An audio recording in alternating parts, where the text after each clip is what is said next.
গাজিয়াবাদ থেকে উদ্ধার হওয়া electronic device, hard disk, OMR সহ সমস্ত নথি আদালতে পেশের নির্দেশ। আগামী 24শে জানুয়ারি সমস্ত নথি পেশ করতে হবে। পরবর্তী শুনানির দিন ইলেকট্রনিক ডিভাইস পেশ না করা গেলে মামলা চলাকালীন তা পেশ করতে হবে। ইলেকট্রনিক ডিভাইস পেশ করা সম্ভব না হলে তার মধ্যে থাকা নথির কপি পেশ করতে হবে সিবিআইকে। সিবিআই এবং এসএসসির কাছে থাকা নথি আদালতে পেশ করার নির্দেশ বিচারপতি দেবাংশু বসাকে ডিভিশন বেঞ্চের। এসএসসি সার্ভারে থাকা এই সংক্রান্ত সমস্ত ইলেকট্রনিক তথ্য আদালতে পেশ করার নির্দেশ। মামলায় যুক্ত কোনো বিতর্কিত চাকরি প্রাপক তার নিজের ওএমআর দেখতে চাইলে আদালতের নজরদারিতে দেখতে পারেন। আদালতের সামনে ওএমআর পেশ নিয়ে দ্বিধাবিভক্ত বিতর্কিত চাকরি প্রাপকদের আইনজীবীরা। নাইসা অধিকর্তা এবং প্রাক্তন আধিকারিক পঙ্কজ বনসালকে জিজ্ঞাসাবাদ করতে চাই সওয়াল কল্যাণ বন্দ্যোপাধ্যায়ের। পঙ্কজ বনসাল কি হেফাজতে আছেন? সিবিআইকে প্রশ্ন বিচারপতি। না, তাকে গ্রেপ্তার করা হয়নি, কিন্তু তার নাম চার্জশিটে আছে, জানালো সিবিআই। কারা প্যানেলের মেয়াদ উত্তীর্ণ হওয়ার পরে চাকরি পেয়েছেন সেই তালিকা এসএসসি আদালতে পেশ করুক। প্যানেল মেয়াদ উত্তীর্ণ হওয়ার পরে কেউ চাকরি পেতে পারেন না, সওয়াল বিতর্কিত চাকরি প্রাপকদের আইনজীবী কল্যাণ বন্দ্যোপাধ্যায়। অর্থাৎ এসএসসির ভূমিকা নিয়ে সংশয় প্রকাশ করেছে হাইকোর্ট। এ বিষয় নিয়ে আমরা কথা বলবো। আইনজীবী বিকাশ রঞ্জন ভট্টাচার্য এই মুহূর্তে আমাদের সঙ্গে টেলিফোনে রয়েছেন।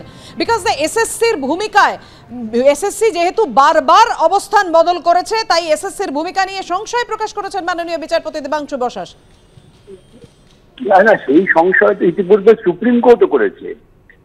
এসএসসি একটা সংস্থা, আইনি সংস্থা, যার উপর নিয়োগ প্রক্রিয়ার দায়িত্ব দেওয়া হয়েছে, আইন দিয়েছে, সেই এসএসসি কত বড় দুর্নীতি করেছেন সেটা তো যত প্রকাশ্যে আসছে ততই নিজেকে বাঁচাবার জন্য এক সময় এক এক কথা বলছে।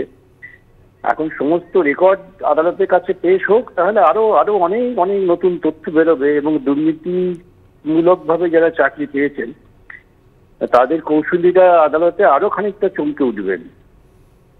আমরা অপেক্ষা করছি আগামী দিনে সমস্ত সত্য প্রকাশিত হোক। ধন্যবাদ বিকাশ দা। যেমনটা আপনাদের জানাচ্ছিলাম যে আজকে মাননীয় বিচারপতি দেবাংশু বসাক যেখানে তিনি বলছেন যে এসএসসি বারবার তার অবস্থান বদল করেছে, এসএসসির উপর আমরা কিভাবে বিশ্বাস করব? এসএসসি বারবার তার অবস্থান বদল করেছে। এই এজলাসেও এসএসসি সর্বশেষ যে হলফনামা দাখিল করেছে সেখানেও তারা নিজেদের অবস্থান স্পষ্ট করেনি, এমনই মন্তব্য করেছেন বিচারপতি দেবাংশু বসাক।